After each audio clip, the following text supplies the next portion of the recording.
Et si le pardon était la seule façon de se libérer soi-même?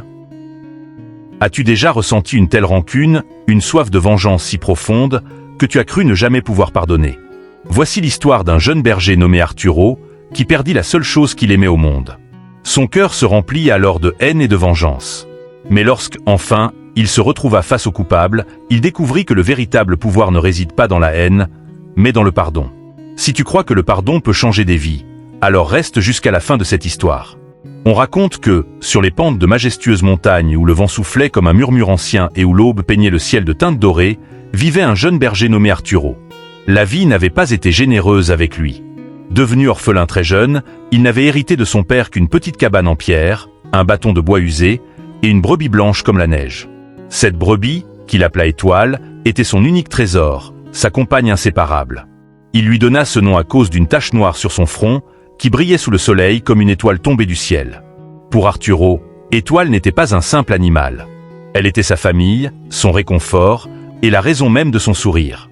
Dans les vastes prairies où le vert s'étendait jusqu'à l'horizon, tous deux partageaient une existence simple et pure.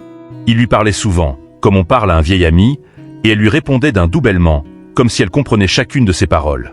Les nuits froides, lorsque la lune se reflétait sur les sommets enneigés, Arturo dormait contre Étoile, trouvant dans la chaleur de sa laine la tendresse que la vie lui avait refusée.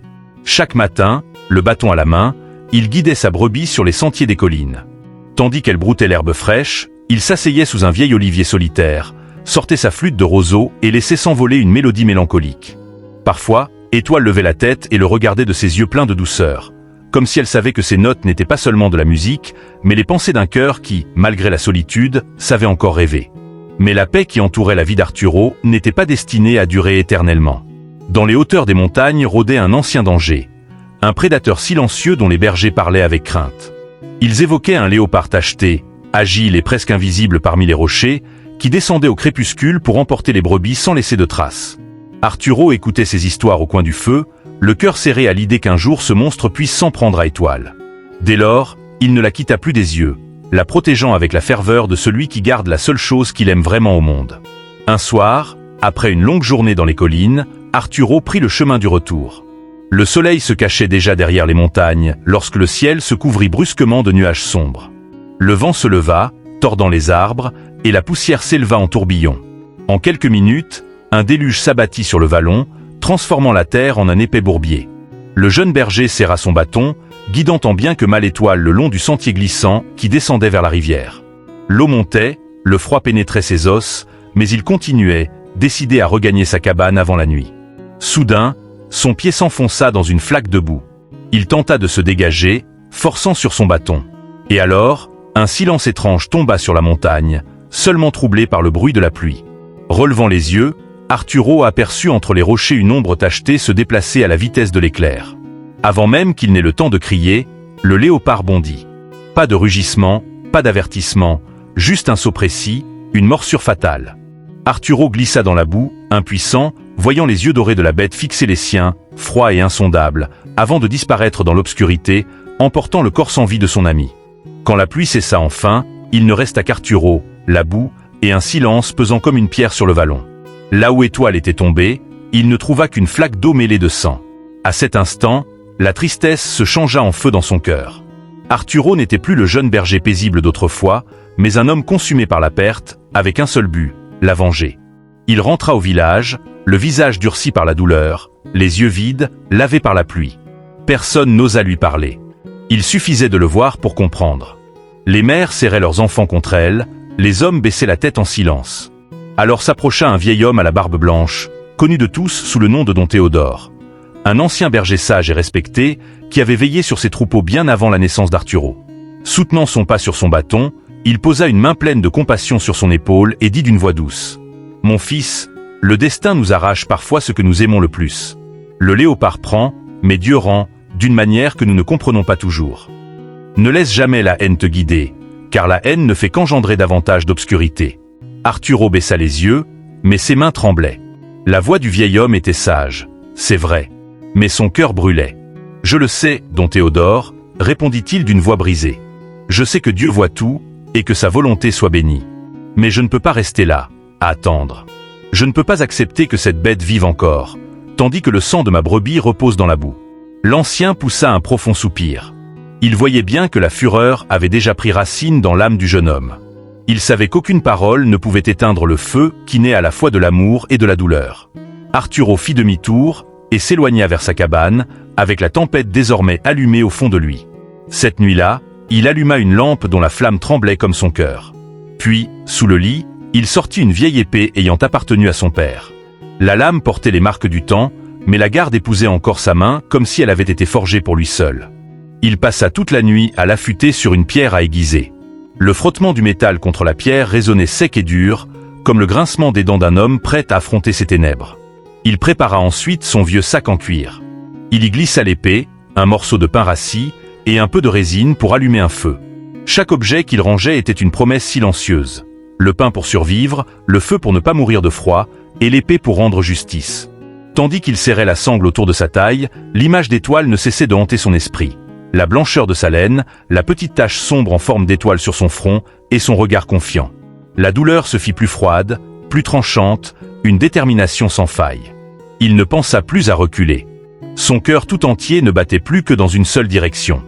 Au premier rayon de l'aube, il enfila ses vêtements usés, serra la poignée de son épée avec des mains qui ne tremblaient presque plus, et sortit. Il ne regarda pas la cabane. Il ne regarda pas le village.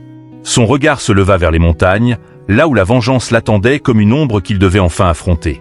Il retourna dans la vallée, suivant les traces du léopard imprimées dans la boue encore humide. Leur chemin serpentait au-delà des pâturages connus, vers des sommets escarpés où aucun berger n'osait s'aventurer. Arturo avançait, le cœur enflammé par la rage. Mais rien ne pouvait désormais l'arrêter. À chaque pas, il revoyait les yeux doux d'étoile, et la douleur se changeait en force. Le feu de la vengeance brûlait en lui d'une flamme farouche et inébranlable. 2 jours entiers, il marcha à travers les montagnes, gravissant des sentiers si étroits qu'il lui fallait parfois s'agripper aux rochers pour ne pas tomber dans le vide. Le soleil et le vent le frappaient sans pitié, mais sa volonté surpassait la fatigue. Ses lèvres étaient fendues, ses pieds en sang, et pourtant il avançait. À la tombée du second jour, il arriva dans une contrée désolée. Le silence y pesait comme une malédiction. Devant lui se dressaient plusieurs cavernes obscures, béantes comme des gueules de monstres endormis. Les empreintes du léopard menaient tout droit vers la plus grande d'entre elles. Arturo s'arrêta. Le souffle court, la main crispée sur son épée, il fixa l'entrée sombre. La pénombre semblait le fixer en retour. Il inspira profondément, fabriqua une petite torche avec la résine et fit un pas dans l'obscurité. Il ne le savait pas encore, mais ce qu'il attendait dans cette caverne n'était pas seulement son ennemi, mais la plus grande leçon de sa vie. Arturo s'enfonça dans la grotte obscure, l'épée à la main, dont la lame faiblement luisante accrochait les reflets tremblants de la torche. Tous ses sens étaient en alerte, et son cœur battait avec une force farouche dans sa poitrine, prêt à affronter n'importe quoi. Une odeur épaisse de terre humide et de fourrure emplissait l'air. Il avança lentement, guidé par la flamme vacillante de sa torche, qui projetait sur les parois irrégulières des ombres dansantes et étranges. Soudain, il entendit un gémissement faible, fragile. Ce n'était ni un rugissement, ni un grondement, mais un son différent, presque semblable à un sanglot d'enfant. Sa curiosité, mêlée à la peur, le poussa à s'approcher avec prudence de cette voix brisée qui résonnait dans les ténèbres. Il arriva dans une petite salle, au cœur même de la caverne. Ce qu'il vit alors lui glaça le sang, non pas de terreur, mais de stupeur. Dans un coin, recroquevillé et tremblant, se trouvaient 2 petits léopards d'eau, des boules de poils tachetés, les yeux à peine ouverts, et poussant des gémissements déchirants. Ils étaient faibles, cherchant l'un contre l'autre un peu de chaleur. Pendant un instant, la colère d'Arturo rugit à nouveau. « Si la mère n'est pas là, pensa-t-il, c'est ma chance. Je vengerai Étoile en détruisant ce qui reste de cette bête. » Mais la vue de ces créatures sans défense fit naître en lui une secousse inattendue. Sa main trembla, et la lame vacilla dans la lumière. Quelque chose, au fond de lui, oscillait entre la rage et une compassion nouvelle, incomprise. Amis du monde entier, d'où nous regardez-vous aujourd'hui? Croyez-vous, vous aussi, que le pardon libère vraiment? Dites-le moi dans les commentaires. Car peut-être que votre parole sera l'étincelle qui éclairera une autre âme. Continuons. Arturo demeura immobile, l'épée encore levée, le regard fixé sur les 2 petits êtres recroquevillés. Il pensa à leur mère. Elle devait être là, quelque part, tapie dans l'ombre, guettant le moment d'attaquer. Alors il l'entendit. Ce n'était pas un rugissement, ni un grondement venu des ténèbres, mais un gémissement rauque et brisé, chargé non pas de rage, mais de douleur. Arturo tourna lentement la tête, et la lumière tremblante de la torche révéla une scène qui le figea sur place. Là, recroquevillée dans un coin, la femelle léopard respirait difficilement, laissant échapper des plaintes qui ressemblaient plus à une supplique qu'à une menace. En s'approchant, Arturo comprit. Une vieille trappe métallique, rongée par le temps, s'était refermée sur la patte arrière de l'animal. La chair était ouverte, la fourrure collée par le sang séché, et la jambe tordue dans un angle impossible. L'odeur âcre du métal et du sang emplissait la caverne. La léopard tenta de se redresser, mais un éclair de douleur traversa ses yeux dorés. Elle retomba, haletante, la gorge laissant échapper un faible gémissement, presque un appel à l'aide. Près d'elle, Arturo aperçut les restes d'étoiles. Sa brebis n'avait été que partiellement dévorée, comme si la mère n'avait pris que le strict nécessaire pour produire un peu de lait et nourrir ses petits. Cette vision le frappa au ventre. La léopard n'avait pas tué par cruauté, mais par besoin. Elle avait risqué sa vie pour sauver celle de ses enfants. Alors, en la regardant souffrir, en voyant sa respiration courte et son regard épuisé, la rage d'Arturo chancela. Ce qu'il avait pris pour un monstre n'était qu'une mère blessée, drivée par le même amour qu'il avait uni à sa propre brebis. Et soudain, il comprit. L'ennemi qu'il cherchait à détruire n'était pas le mal incarné, mais une victime, elle aussi, du même monde impitoyable qui lui avait arraché ce qu'il aimait. Arturo s'effondra à genoux, l'épée tombant à son côté. Le silence de la grotte pesait lourd. Les souvenirs d'étoiles, la douleur et la haine, luttaient en lui comme deux bêtes enchaînées. Mais quand il regarda les petits, puis la mère souffrante, quelque chose changea. Il leva la lame, hésitant, le souffle court. Une seule frappe, et tout serait fini. Mais une autre pensée, plus douce, perça la tempête. Si je frappe maintenant, pensa-t-il, ne créerai-je pas d'autres orphelins? Ne répéterai-je pas la même tragédie que je suis venu venger? Il ferma les yeux et murmura. Seigneur, comment faire? Si je tue cette bête, ne me rendrai-je pas semblable à elle? Ne graverai-je pas dans la terre un autre serment de sang contre sang? Sa prière ne fit pas disparaître la colère, mais ouvrit en lui une brèche, une fine lumière, fragile mais réelle, par laquelle entra enfin la paix. Il sentit la fureur se dissiper, laissant place à la compassion. Et dans ce silence, il comprit que la véritable bravoure ne consistait pas à détruire, mais à renoncer à la haine, à pardonner et à aider.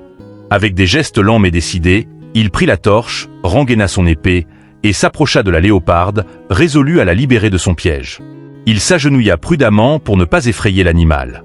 La trappe était ancienne, solide, fermée comme une mâchoire d'acier. Impossible de l'ouvrir à main nue. Arturo se souvint alors d'un vieux pin fendu par la foudre, aperçu à l'entrée de la caverne. Il ressortit aussitôt, traîna une branche robuste et la plaça en levier contre le piège, décidé à y mettre toute sa force. La trappe n'était pas récente. Sans doute s'était-elle refermée la veille, et la léoparde, dans un effort désespéré, l'avait traînée jusqu'à sa tanière pour protéger ses petits. Arturo s'approcha de nouveau, doucement, parlant bas, comme on parle à un être blessé. L'animal le fixait, méfiant, montrant ses crocs, mais son corps faible tremblait, incapable de fuir. Il glissa la branche entre les mâchoires de fer et appuya de tout son poids. Un gémissement aigu déchira le silence, mais il ne céda pas. Il poussa encore, jusqu'à ce qu'un craquement sec retentisse dans la caverne. La trappe céda enfin. La patte du fauve était libre, ouverte et sanglante, mais libre. Sans perdre une seconde, Arturo sortit et chercha des plantes médicinales. Son père lui avait autrefois appris qu'elles pouvaient guérir les plaies. Il les ramollit, puis revint doucement, les appliquant avec soin sur la blessure. Il s'éloigna ensuite, s'assit à l'entrée de la grotte, et resta là, immobile. Il ne leva pas son épée, ne menaça pas les petits. Il voulait seulement que la mère comprenne qu'il n'était pas venu pour se venger, mais pour aider. Les heures passèrent. Arturo ne bougea pas. Puis, quand il rentra dans la caverne, il vit la léoparde lécher doucement sa patte, levant parfois les yeux vers lui avec un regard où se mêlaient la fatigue et la méfiance. Et soudain, quelque chose d'inattendu arriva. La léoparde, faible mais décidée, se traîna jusqu'à ses petits et commença à les allaiter. Puis, d'un geste lent, elle poussa du museau un petit morceau de chair vers Arturo. C'était un reste d'étoile, la brebis qu'elle avait tuée. Elle le lui offrait, comme si, dans son langage sauvage, elle voulait le remercier. À cet instant, les larmes montèrent aux yeux du jeune berger. Mais ce n'étaient ni des larmes de colère, ni de tristesse. C'étaient des larmes de compréhension. Il comprit que la vie et la mort étaient entre les mains de l'Éternel, et qu'elles faisaient partie d'un même cycle. Il comprit que, dans la nature, chaque chose a sa raison d'être, et que la vengeance ne fait qu'engendrer davantage de vide et de douleur. En ce moment précis, Arturo reçut la leçon que le destin voulait lui enseigner. La compassion est le seul langage que toutes les créatures comprennent et la seule force capable de briser le cercle éternel de la haine. Arturo ne toucha pas à la viande. Sans prononcer un mot, il sortit de son sac le dernier morceau de pain qui lui restait et le déposa à l'entrée de la grotte. Puis, sans se retourner, il reprit le chemin du retour, laissant derrière lui celle qui avait été son ennemie et la plus grande leçon de sa vie. Le lendemain, il revint au village. Ce n'était plus le jeune homme impulsif parti dans la colère, mais un autre homme, calme, apaisé, et dont le regard respirait la paix. Il chercha Don Théodore et lui raconta tout ce qui s'était passé. Le vieil homme l'écouta sans l'interrompre, puis sourit doucement. « Tu as perdu une brebis, mon fils, mais tu as trouvé ton cœur. Et c'est un trésor que peu d'hommes trouvent. » Dès lors, Arturo ne fut plus seulement un berger. Il devint le gardien de la montagne. Il veillait sur ses moutons, mais aussi sur les bêtes des bois. Il retirait les pièges, soignait les animaux blessés et guidait les égarés jusqu'à leur foyer. Jamais plus il ne revit de près la léoparde ni ses petits, mais certains soirs, quand le soleil déclinait, il apercevait au loin 3 silhouettes immobiles sur un rocher, le regardant en silence, comme si elles veillaient sur lui et son troupeau. Les villageois disaient que, depuis ce jour-là, aucun léopard n'avait plus jamais approché les brebis d'Arturo. Et le jeune homme comprit, avec le temps, que le véritable courage ne réside pas dans la vengeance, mais dans la compassion.